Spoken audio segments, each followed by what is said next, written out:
One, two, three. Hola Dreamers. Kalian pengen tahu kan gimana caranya bisa pertukaran pelajar di Malaysia? Cuman masih bingung kan? Gimana caranya, tipsnya, triknya? So, tonton terus videonya sampai akhir ya.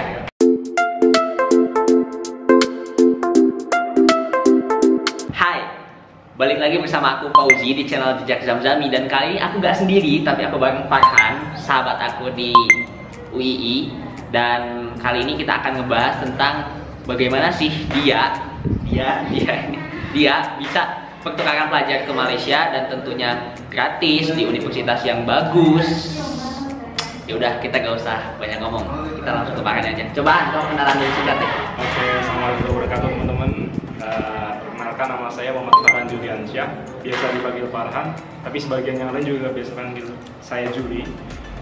Saya lahir di Sidoarjo, Cah Darjo atau Cah Surabaya ya. Domisili di Yogyakarta, sama Fauzi juga teman saya ini.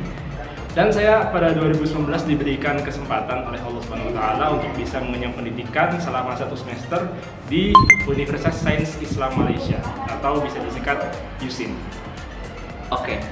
Jadi kalau misalkan teman-teman pertukaran pelajar ya, ini ada hal yang unik. Jadi kita ketika keluar kan punya identitas dari 2 kampus gitu. Satu kampus Indonesia, satu kampus yang di luar negeri tadi. Jadi teman-teman perlu tahu kalau double degree dan pertukaran pelajar itu beda ya. Nah, makanya kita harus tahu dulu nih, pertukaran pelajar apa sih yang Farhan ini ikuti. Nah, coba Han, cerita singkat ya, kenapa kamu dari UII bisa sampai sana? Apa itu karena kamu pengen cari jodoh gitu atau apa? Oke, jadi sebetulnya saya juga gak nyangka ya bisa sampai pertukaran pelajar di Malaysia, karena saya sendiri sih expect bahwasanya ya kuliah di Jogja aja, di UI aja gitu kan, gak kemana-mana, apalagi sampai bisa 1 semester di Malaysia gitu kan. Tapi alhamdulillah program yang saya ikuti, jurusan yang saya sekarang sedang jalani, yaitu adalah Ahwal Asyasiyah di UI atau biasa dikenal sebagai Hukum Islam International Program. Jadi international program ini mereka mewadahi mahasiswa-mahasiswa yang ingin kuliah tapi juga sekaligus mendalami bahasa asing, terutama bilingual ya, bahasa Arab dan bahasa Inggris. Tentunya bahasa Indonesia juga. Bahasa Korea gak ada? Bahasa Korea nggak ada.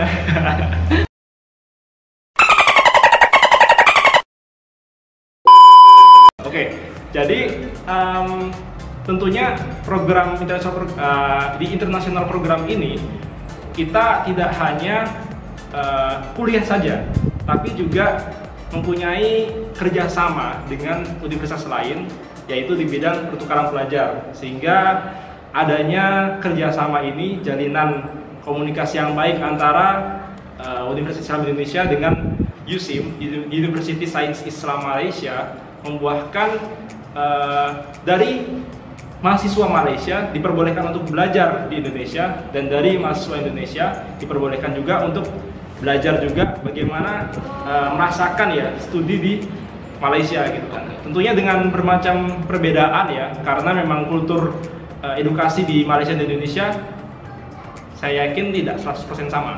What? Untuk syarat-syaratnya di UI ini, karena international program mempunyai privilege dalam kerjasama di bidang student exchange, kita mahasiswa diberikan kesempatan untuk bisa bersaing dengan mahasiswa international program lainnya yang lolos nanti bisa mengenyam pendidikan di sana selama 1 semester. Dan itu kebijakannya tergantung fakultasnya masing-masing ya, seperti itu. Nah, tentunya ada yang namanya kualifikasi, yaitu bagaimana harus bisa bahasa Inggris dengan baik. Lalu yang kedua adalah bahasa Arab ya, karena tidak semua fakultas di UII itu mempunyai prodi yang menggunakan pengantar bahasa Arab. Dan alhamdulillah di hukum Islam ini kita belajar menggunakan 2 bahasa ini. Jadi tentunya bahasa Inggris dan bahasa Arab. Itu syarat yang pertama. Lanjut yang kedua. Yang kedua ya, sebagai kemarin banyak sekali teman-teman juga yang nanyakan apakah program reguler, yaitu program di luar international program, tapi kita masih sama satu jurusan hukum Islam, itu bisa mengikuti student exchange ini? Jawabannya adalah bisa, tapi tidak seperti teman-teman yang sedang sudah berada di international program sejak tahun pertama. Jadi mereka harus nyari sendiri gitu programnya. Kalau kita sudah disediakan karena sudah ada kerjasama dengan USIM dan UI. Nah, di situ keistimewaannya gitu ya. Kalau misalnya teman-teman yang reguler itu ingin lanjut, ingin mencoba student exchange, maka tidak ada pilihan lain selain harus transfer ke international program seperti itu. Nah, pertanyaannya nih, kan tadi itu UI yang khususnya FKI, fakultas kamu menjalin kerjasama dengan universitas di Malaysia. Nah, kenapa harus USIM yang kamu pilih? Ya, karena satu-satunya pilihan atau satu-satunya yang disediakan oleh Universitas Islam Indonesia di jurusan saya hanya USIM saja. Sementara ini ya, belum membuka. Mungkin nanti di tahun depan bisa jadi ada misalnya UKM, kebangsaan Malaysia, atau bisa di Turki juga bisa, ya di negara-negara lain yang saya harapkan juga bisa begitu. Itu jurusannya sama? Jurusannya di sana sebutannya Fakulti Syariah and Law, FSU. Nama jurusannya tetap Islamic Law. Jurusan di USIM itu sedikit berbeda dengan di UI, tapi tentunya banyak sekali kesamaan ya. Maksudnya tidak semuanya berbeda.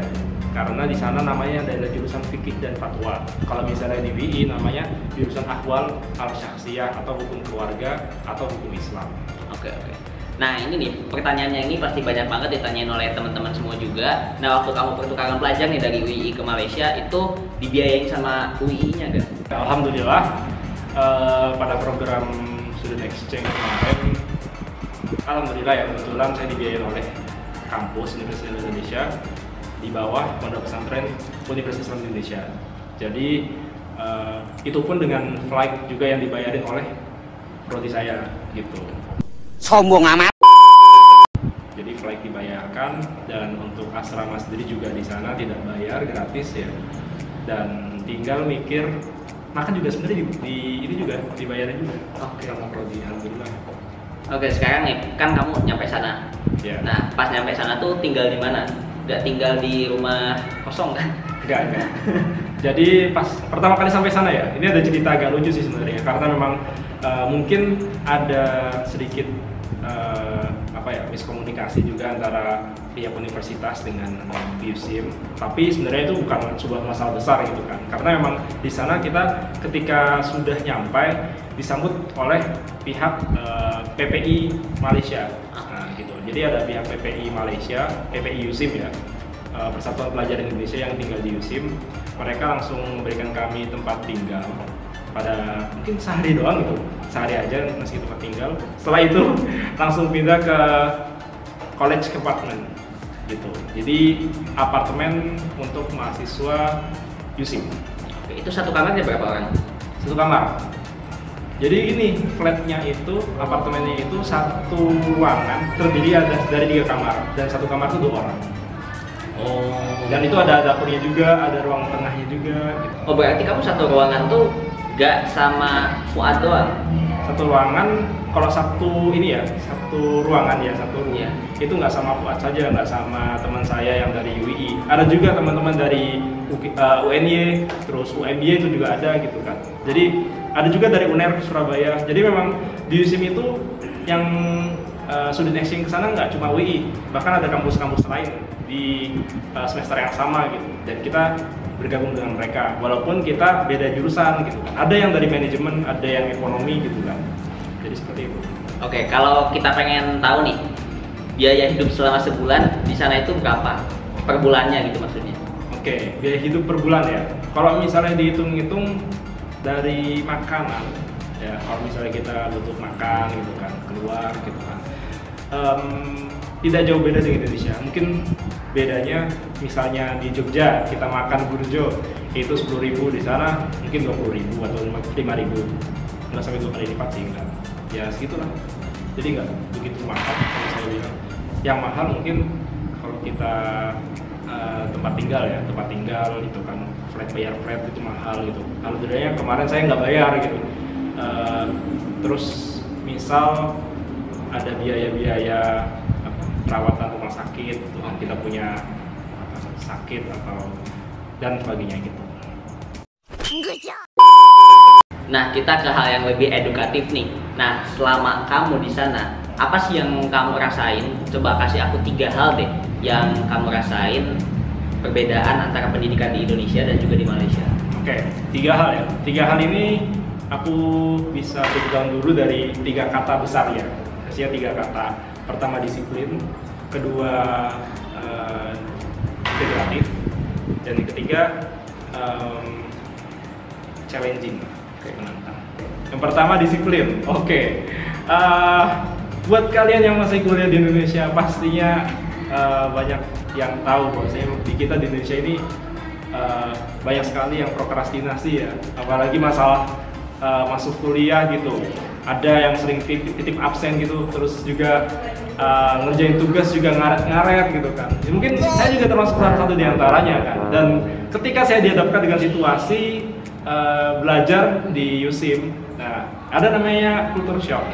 Culture shock ini bukan kultur Indonesia dengan Malaysia, tidak, tapi edukasi gitu kan, dengan perkuliahannya, di mana ternyata di sana betul-betul menanamkan nilai disiplin kepada mahasiswanya. Jadi namanya kuliah harus tepat waktu, tugas harus dikerjakan, tugasnya pun juga banyak. Di sana sebutnya assignment ya, seperti itu.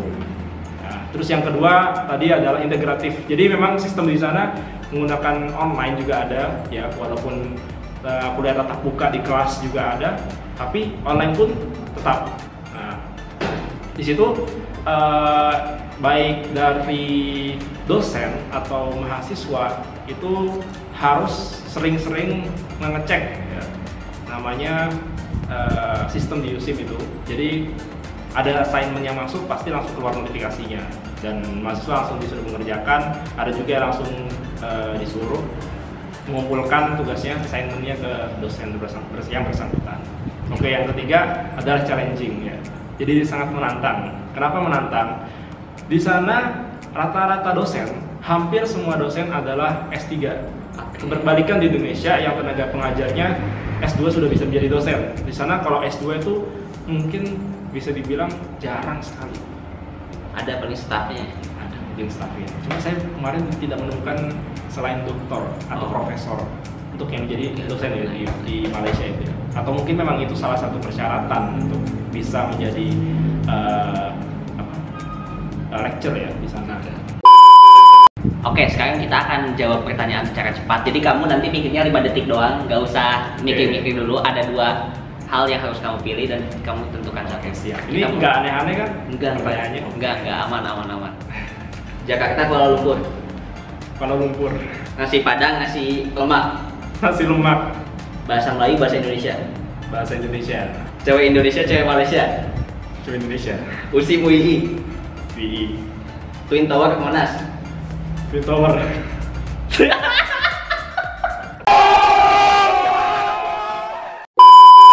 Oke, tadi menarik banget, Farhan jawabnya cepet banget dan jawabannya menarik juga. Sebelum closing ya, coba bisa gak kamu ngasih closing statement ke kita semua, tips and triknya buat teman-teman semua yang pengen pertukaran pelajar ke Malaysia, dari kamu apa sih?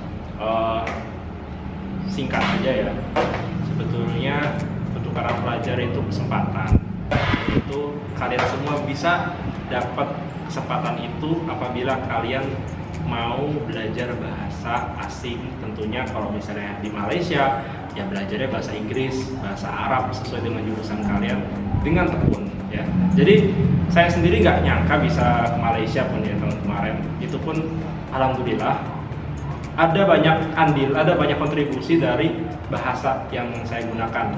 Tentunya skill bahasa itu betul-betul diperhitungkan di sana. Kalau kalian mau program ke luar negeri, apapun programnya, mau conference, mau student exchange, di kasus kayak saya kali ini adalah student exchange, ya bahasa itu merupakan nomor 1 dari sekian hal. Mau IPK kalian berapa, IPK 4, IPK 3, itu tidak akan menjadi faktor utama lolosnya kalian dalam student exchange. Tapi bagaimana kalian mampu bisa meyakinkan penguji kalian, dan juga kalian bisa menyisihkan pesaing-pesaing yang sekarang ada di kampus kalian untuk bisa menjadi salah satu orang yang berhasil lolos dalam student exchange. Oke. Mantap, pokoknya mantap banget. Inspirasi dari Farhan buat kita semua. Semoga bermanfaat. Semoga bermanfaat. So, video kali ini dicukupkan sekian, dan buat kalian yang suka video ini silahkan like, comment, share, and subscribe. Dan jangan lupa mampir ke Instagramnya Farhan kalau mau nanya-nanya tentang pertukaran pelajar di Malaysia. So, thank you so much. See you and goodbye.